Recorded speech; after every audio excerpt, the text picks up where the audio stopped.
నా పేరు జ్యోత్స్న అండి. నేను హైదరాబాద్ ప్రగతి నగర్లో ఉంటాను.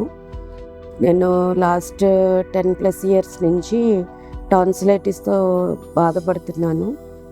మా ఫ్రెండ్ ఒకరు నాకు అమృత ఈఎన్టీ హాస్పిటల్ గురించి రిఫర్ చేసినప్పుడు నేను ఫెబ్ 2023లో వచ్చి గ్రీష్మి మేడంని కలిశాను.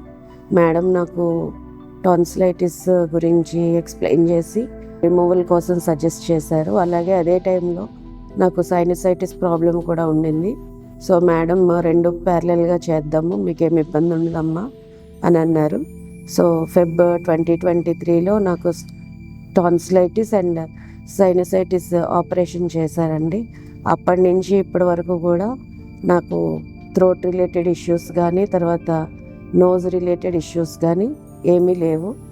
అంత బ్రీదింగ్ కానీ అంత థ్రోట్లో ఏమి ఇష్యూస్ లేకుండా చక్కగా ఉంది. Thank you Greeshma ma'am and thank you Amrita ENT hospital.